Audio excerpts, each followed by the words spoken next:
आप देख रहे हैं भायंदर संवाद।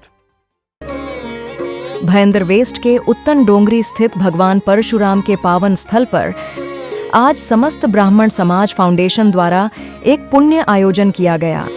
संस्था की ओर से 11 लोगों का विधि पूर्वक जनेऊ संस्कार संपन्न कराया गया। ओम यज्ञोपवीतम परमं पवित्रं प्रजापतर्यं सहजं पुरस्तात्। इस कार्यक्रम की पूरी व्यवस्था और सुविधा संस्था द्वारा निःशुल्क प्रदान की गई थी। पूरे क्षेत्र से भारी संख्या में श्रद्धालु और समाजजन इस संस्कार को देखने और आशीर्वाद लेने के लिए उपस्थित रहे।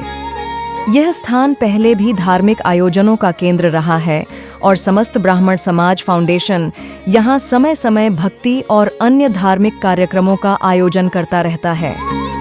संस्था का अगला लक्ष्य और भी भव्य है।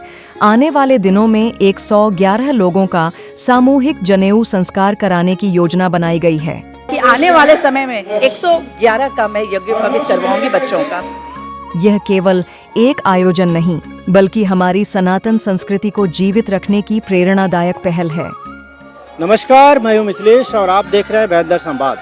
दोस्तों, इस वक्त हम मौजूद हैं भायंदर वेस्ट के उत्तन डोंगरी इलाके में और आपको बता दूं कि यहाँ पे 29 अप्रैल 2025 के दिन भगवान परशुराम का जन्मोत्सव था और यहीं पे भगवान परशुराम की मूर्ति की स्थापना की गई। इसके बाद से समस्त ब्राह्मण समाज फाउंडेशन द्वारा लगातार यहाँ पे आए दिन धार्मिक कार्यक्रम का आयोजन किया जा रहा है।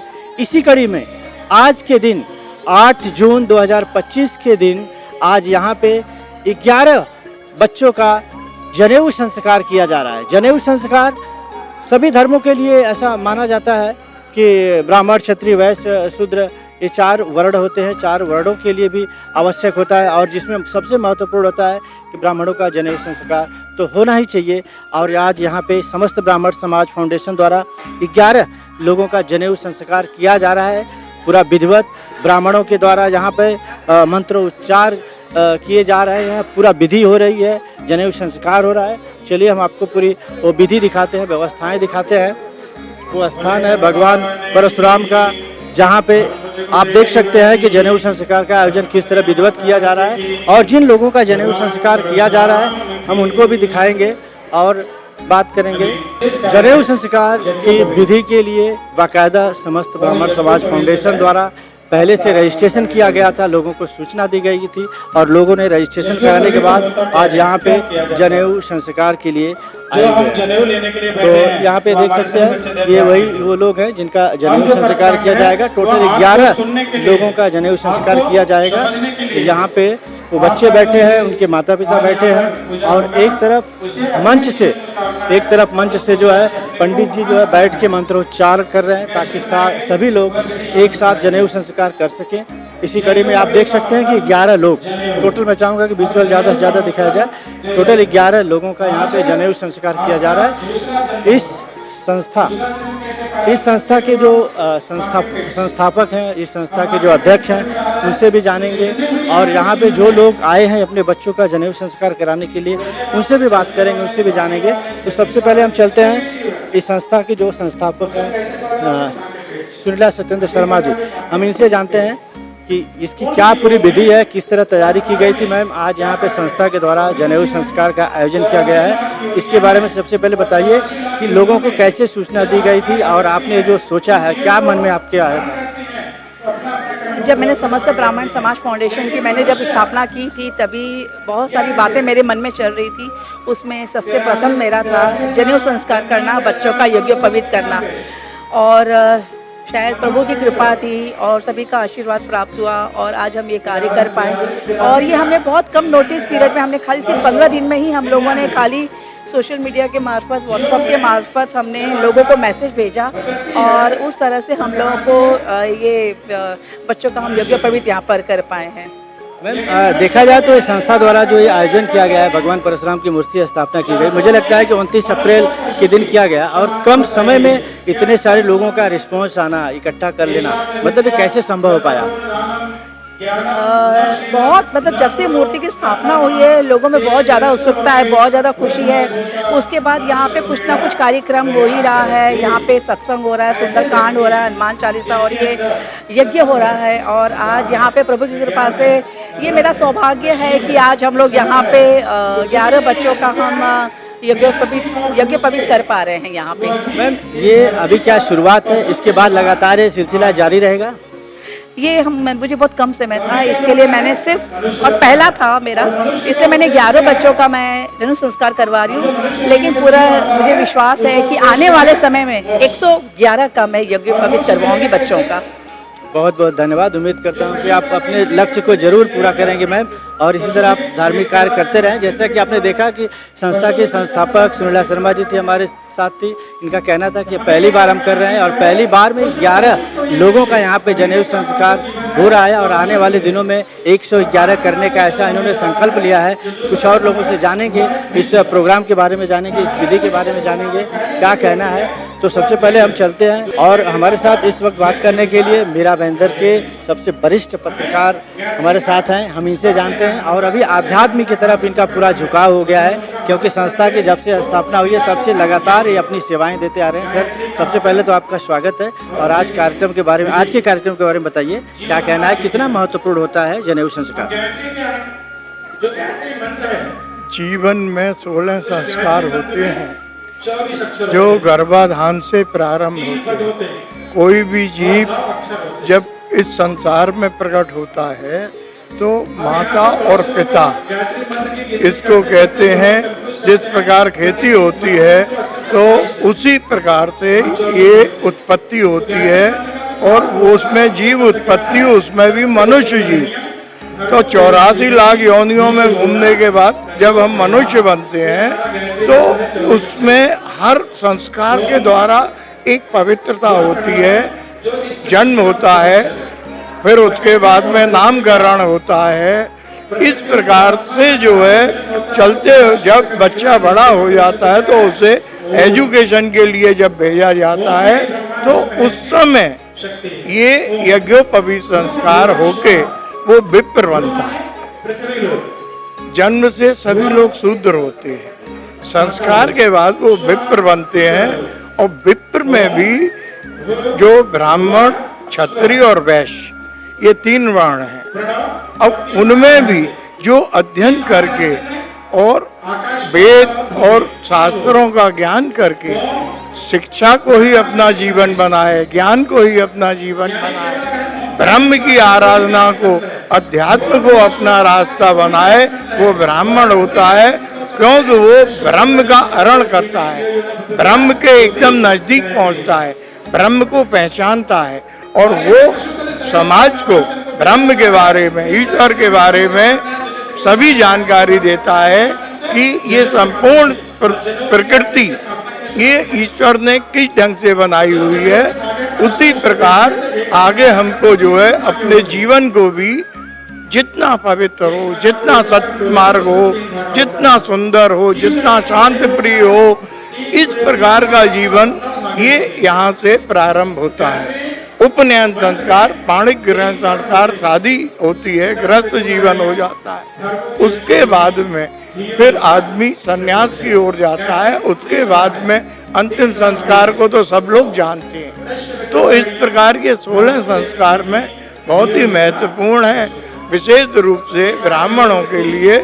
और ये समस्त ब्राह्मण समाज ने जो ये आयोजन किया है उसके लिए श्री सुरेंद्र जी शर्मा, सुनीला जी शर्मा और उनके सभी साथ, और मैं तो कहूँगा कि मीरा भाईंदर ही नहीं, मुंबई और ठाणे जो भी यहाँ के नज़दीकी लोग हैं, पालघर, सभी लोग इस समस्त ब्राह्मण समाज के कार्यक्रमों में और सहभागी हों और इसका लाभ लें, जिससे कि आगे जाके हम जो छोटी छोटी समस्याओं में समाज परेशान है वो न होगा, और हम सबका समाधान किसी न किसी रूप में आपस में मिलके कर पाएंगे। तो जैसा कि आपने सुना यहाँ पे कि ब्राह्मण, क्षत्रिय, वैश्य 3 वर्ण होते हैं। तीनों के लिए जनेऊ संस्कार जरूरी होता है, जिसमें से ब्राह्मण के लिए अति आवश्यक होता है, क्योंकि ब्राह्मण जो है वेद पढ़ता है, शास्त्र पढ़ता है, आध्यात्म से जुड़ा हुआ होता है।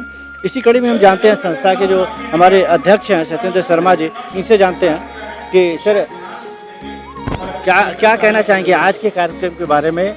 इतने कम समय में 11 लोग यहाँ पे इकट्ठा हो गए और ये कैसे संभव हो पाया? देखिए, समस्त ब्राह्मण समाज फाउंडेशन ने 1 महीना पहले ये सोशल मीडिया पे बोला था भाई ये ब्राह्मण समाज का ये कार्यक्रम इतनी तारीख को रखा जाएगा, और सोशल मीडिया के थ्रू ही लोगों ने रजिस्ट्रेशन कराया, संस्था के ऑफिस में संपर्क किया और अपना नाम वगैरह सब लिखवाया, और आज वही कार्यक्रम हो रहा है। और आने वाले समय में ब्राह्मण का कर्तव्य रहता है तो पूरे सनातन धर्म को साथ लेकर चलना। जितने भी सनातन धर्म है, क्षत्रिय, वैश्य जो भी हैं, जितने भी अपने सनातन धर्मी हैं, उन्हीं के सभी का जनेऊ संस्कार कराने के लिए कटिबद्ध है। आगे के कार्यक्रम पूरे 36 कौम के जनेऊ संस्कार का कार्यक्रम रखने जा रहे हैं। ये विधि जो है, हालांकि जो संस्कार विधि आपने बताया कि जनेऊ संस्कार यहाँ पे कर रहे हैं, शहरों में बहुत कम देखा जाता है इस तरह से विधि लोग कर पाते हैं, लेकिन यहाँ पे अभी पहले कार्यक्रम में 11 लोग यहाँ पे आए, तो मतलब ये कैसे संभव हो पाया? कैसे लोगों को लगा कि नहीं जो विधि हम गांव में करते हैं विधिवत ब्राह्मणों के द्वारा, वही चीज़ें आप यहाँ पे करा पा रहे हैं, ये कैसे संभव हो पाया? देखिए, अभी मुंबई जो शहर है सब अपने अपने गांव से, अपनी संस्कृति से दूर यहाँ पे आके बसे हैं, अपनी व्यापार के में, अपनी नौकरी में, और अपने जो भूमि से दूर हैं।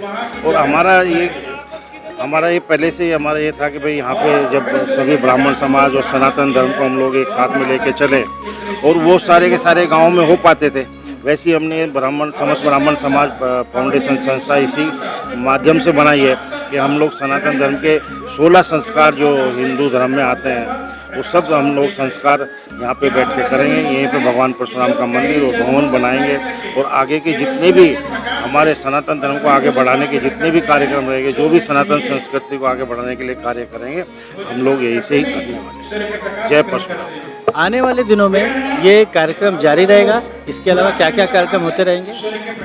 ये जितने भी 16 संस्कार हैं सनातन धर्म में, सारे के सारे कार्यक्रम टाइम से महीने का 2 महीने का टाइम लेके, ऐसे ही सारे के सारे जो है संस्कार हम लोग यहाँ पे कार्यक्रम प्रारंभ ही रहेगा, आगे के आगे कार्यक्रम होते रहेंगे। धन्यवाद सर।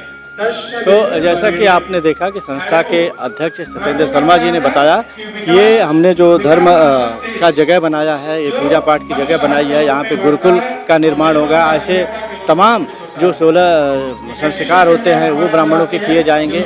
आने वाले दिनों में धार्मिक कार्यक्रम का आयोजन यहाँ पे होते रहेगा। इसी कड़ी में आज जो है यहाँ पे 11 बच्चों का जनेऊ संस्कार किया जा रहा है, पूरा विधिवत मंत्रोच्चारण के साथ, ब्राह्मणों के साथ विधि पूर्वक यहाँ पे किया जा रहा है। विधि होती है, बहुत बड़ी विधि कही जाती है, लेकिन लोगों के मन में कहीं न कहीं ये दुविधा रहती है कि शहरों में सुविधा मिल पाएगी कि नहीं, व्यवस्था मिल पाएगी कि नहीं।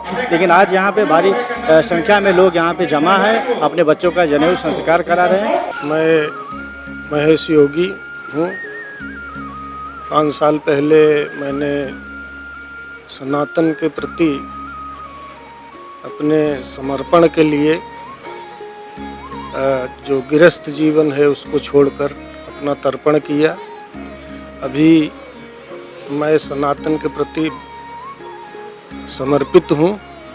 मेरा केवल एक ही काम है कि मैं सनातन की समृद्धि के लिए, सनातन की रक्षा के लिए सनातनी गुरिल्ला योद्धा तैयार कर रहा हूँ।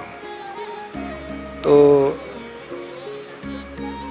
एक हिसाब से आप ये समझ सकते हैं कि सनातन में सनातनियों के रिक्रूटमेंट का मैं काम कर रहा हूँ, और हमारी विधा अलग है, हमारे काम करने के तरीके अलग हैं। हम किसी बड़े संगठन और बड़े उससे जुड़े हुए व्यक्ति नहीं हैं। हमारा सारा सब कार्यक्रम सब गोपनीय है। पुष्पेंद्र कुलश्रेष्ठ की जो लाइन है वही हम लोगों की लाइन है। हम लोग स्वस्फूर्त इस काम को करते हैं। जनेऊ संस्कार ब्राह्मण समाज के लिए कितना महत्वपूर्ण है, उसके बारे में जरा बताइए। जनेऊ संस्कार का जहाँ तक सवाल है, जब तक व्यक्ति जनेऊ धारण नहीं करता तब तक वो ब्राह्मण होता ही नहीं। ब्राह्मण बनने के लिए जनेऊ होना जरूरी है।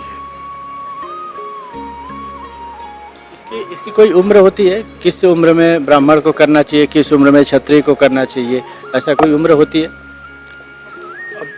पहले से वेदों में जो है, वेदों में जो वर्णित है वो तो जो है, जो बाल्यकाल होता है, उसी समय जो है इस संस्कार को ऋषि मुनियों ने जो है वो बताया है कि उसी समय करना चाहिए। बीच में सनातन धर्म में इस संस्कार का बड़ा क्षरण हुआ, और अभी तो मैं ये भी कह सकता हूँ कि जो ब्राह्मण हैं, जो अपने को ब्राह्मण बोलते हैं, जाति से जो ब्राह्मण है, जो टाइटल लिखते हैं ब्राह्मण,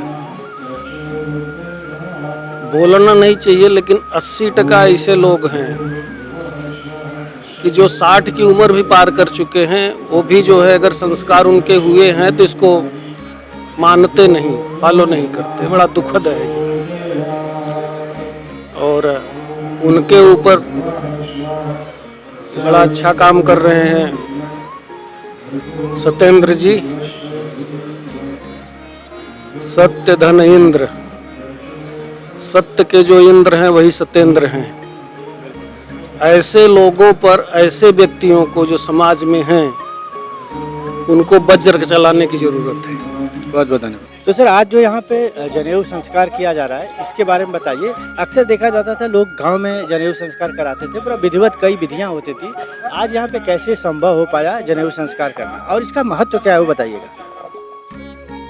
देखिए, जब से ये सृष्टि बनी हुई है तब से सनातन धर्म का उद्भव हुआ है, और सनातन धर्म पूरी तरह से समाज में एक शांति और प्रगतिशील व्यवस्था का प्रतीक है। जो प्रायः देखा गया है, 2 ही प्रकार के मनोवृत्ति के लोग यहाँ रहे, सुर और असुर, और मानव के रूप में ही हैं वो, लेकिन मानव के रूप में एक देव है, दूसरे दानव है। देव को कैसे जीना चाहिए, कैसे उठना चाहिए, कैसे बोलना चाहिए, क्या संस्कार संस्कृति आनी चाहिए, यह व्यवस्था हमारे यहाँ वेद पुराण में मिलता रहा है। 4 वर्ण की व्यवस्था है। वर्ण का आशय जाति से नहीं है, कदापि नहीं है, जाति तो है ही नहीं। वर्ण का बहुत बड़ा विषय है, जाति भी कोई शब्द नहीं। जाति तो ज्ञात से जाति, जिससे हमारी पहचान हो वही हमारी जाति है, जैसा हमारा कर्म वही हमारी जाति है। कर्म आधारित व्यवस्था थी, और यह यज्ञोपवीत जो हमारे यहाँ षोडश संस्कार, 16 संस्कार हमारे सनातन धर्म में हैं, जो मानवीय मूल्यों की कसौटी पे हमें खरा उतारते हैं, जो मानवता हमें बतलाते हैं, सिखाते हैं। उसमें किसी प्रकार का कोई भी लाग लपेट की बात नहीं है। उसको अलग अलग ढंग से लोग उस पर अमल जामा पहना दिए हैं, अलग अलग भाषा बोलने लगे हैं, अलग अलग तरह का उदाहरण देने लगे हैं, अलग तरह की भाषाएं परिभाषित किए हैं, लेकिन ऐसा कुछ भी नहीं है। तो जो मानव संस्कृति का मूल है वो है कि एक तो हमारा जन्म होता है, जो बायोलॉजिकल जिसको बोलते हैं, वो जैविक जन्म होता है, माँ बाप से जो जन्म होता है। उसके अलावा हमें संस्कारित किया जाता है। ये गुरुकुल परंपरा थी, व्यवस्था थी, जो आज धीरे धीरे लुप्तावस्था में आ गई है। लुप्त तो नहीं हुई है, लेकिन लुप्तावस्था में आ गई है, और हमें दिग्भ्रमित कर दिया गया है। यज्ञोपवीत का जो समय होता है, जो काल होता है, बच्चे जब किशोरावस्था से पूर्व ही जब वो पाठशाला में पढ़ने के लिए जाते हैं, उसी समय उनको द्विज बनाया जाता है, मतलब उनको दूसरा जन्म, दूसरा संस्कार दिया जाता है, जो यज्ञोपवीत का एक प्रतीक है। यज्ञोपवीत का अपना बहुत बड़ा महात्म्य है, और उस प्रतीक को हम अपने जीवन में सटीक उतारते हैं, तभी हम मानव और देव का रूप धारण कर लेते हैं। ये हमारी व्यवस्था है, गुरुकुल व्यवस्था है, सनातन व्यवस्था है। सनातन तो धर्म तो एक ही है, और उसमें 2 रूप हैं, एक सुर है, दूसरे असुर। जो स्वीकार्योक्ति है वो सुर है, जो स्वीकारोक्ति नहीं है वो असुर है। लेकिन ये है बीच बीच में इस तरह के आक्रांता लोग आए, लोगों ने उसको दूसरे ढंग से परिभाषित किया। उसमें सब अलग अलग संप्रदाय हो गए, अलग अलग पंथ हो गए, अलग अलग उसका अलग अलग परिभाषा बदलती चली गई है। आज जो यहाँ पे विधि हो रही है, अक्सर देखा जाता है कि इसमें बहुत सारी विधियाँ की जाती है, तमाम इसमें तरीके होते हैं, सिस्टम होते हैं। क्या उस सारे सिस्टमों को यहाँ पे फॉलो किया जा रहा है? जी हाँ, प्रायः कोशिश यही है। सारी व्यवस्था क्या है, काल, स्थान और व्यक्ति, ये 3 चीज प्रधान है, आप समझते हैं। क्योंकि हर जगह की संस्कृति अलग अलग, हर जगह की बोल भाषा अलग है, हर जगह का खान पान अलग है, तो उस हिसाब से यज्ञोपवीत की व्यवस्था रही है। हमारे गायत्री, अखिल भारतीय गायत्री परिवार के जो अधिष्ठाता रहे हैं पंडित श्री राम शर्मा आचार्य जी, उन्होंने सारी संस्कृति को का एक निचोड़, एक नया स्वरूप तैयार कर दिया, जिसमें प्रत्येक जाति धर्म व्यक्ति के लोग जो अपने को यज्ञोपवीत धारण करना चाहते हैं, उनको खुला आमंत्रण दिया, आइए, आप भी आइए, सब लोग आइए, और सबका यज्ञोपवीत होना चाहिए। सब यज्ञोपवीत होने का मतलब क्या है, अब हम गृहस्थ में प्रवेश कर रहे हैं, हम या अब मतलब बचपन से हम जो है अब किशोरावस्था में जा रहे हैं, जहां हमारी सामाजिक, पारिवारिक, नैतिक जिम्मेदारियां शुरू हो जाती हैं, जिसके शुरू होने से पूर्व हमें संस्कारित किया जाता है। सर, अक्सर देखा जाता है कि जब जनेऊ संस्कार हो जाता है तो उसका पालन करना बहुत जरूरी होता है, तो क्या शहरों की जो व्यवस्था है ये इसमें संभव हो पाता है कि इस तरह से पालन करना? एकदम संभव है। अगर हमारे मन में संकल्पना है, हमारे मन में अपने संस्कार के प्रति जिम्मेदारी है, ईमानदारी से हम निभाते हैं, तो निश्चित रूप से अक्षरशः आप पालन कर सकते हैं। और पालन करने में बहुत ही मतलब विकल्प भी दिए गए हैं। जैसे आपको पानी नहीं मिल रहा है, आपने कहीं हरा पौधा पत्ता पाया या उससे हाथ प्रक्षालित कर लिया, या कहीं कुछ मिट्टी से प्रक्षालित कर लिया, ऐसा कोई हार्ड फास्ट नहीं, आपको ऐसा करना ही पड़ेगा। जो जैसी स्थिति परिस्थिति है उस हिसाब से वो व्यवस्था दिया गया है। ये तो लोग बहाना बनाते हैं, नहीं हम पालन नहीं कर पाते इसलिए यज्ञोपवीत नहीं पहनते। सही बात यह है कि मैकाले यहाँ आ करके, मैकाले क्या, उसके पहले मुगलों ने भी हमारे साथ जो किया है, हमारी संस्कृति के साथ जो किया है, जग जाहिर है। आज युग परिवर्तन की बेला है, पंडित श्री राम शर्मा आचार्य जी के का आध्यात्मिक प्रयास है। आज की सरकार भी इसके प्रति समर्पित है और सद्भावी है। परिवर्तन हो रहा है, युग परिवर्तन हो रहा है, और मुझे लगता है आने वाला समय बड़ा ही स्वर्णिम समय होगा, भविष्य बहुत अच्छा है। बहुत बहुत धन्यवाद सर। तो आपने देखा यहाँ पे समस्त ब्राह्मण समाज द्वारा जो है जनेऊ संस्कार किए जा रहे हैं, और तमाम लोगों से हमने जानकारियाँ लेने की कोशिश की, आप तक पहुँचाने की कोशिश की। और ये विधि होने के बाद, जनेऊ संस्कार के बाद जो है अक्सर देखा जाता था, पहले गुरुकुल हुआ करते थे, लोग पढ़ने जाया करते थे, और यहाँ पे भी उस सारी व्यवस्थाओं का, उस सारी सुविधाओं का ध्यान रखा गया है। इसी कड़ी में यहाँ पे जनेऊ संस्कार होने के बाद लोग निकलेंगे, यहाँ पे काशी बनाई गई है जहाँ पे शिक्षा ग्रहण करेंगे। वो तमाम विजुअल, वो तमाम दृश्य हम आपको चलिए दिखाते हैं, किस तरह जनेऊ संस्कार के बाद पूरा जो विधि होती है, जो संस्कार विधि है, वो सारी विधियों के साथ इस जनेऊ संस्कार का समापन किया जा रहा है। मेरा भयंदर से जुड़ी तमाम खबरों को जानने के लिए, देखने के लिए आप हमारे साथ जुड़े रहें और देखते रहें भयंदर संवाद। मेरा भाईदर से जुड़ी खबरों को जानने के लिए आप हमारे चैनल को लाइक, शेयर और सब्सक्राइब करें। आप देख रहे हैं भायंदर संवाद।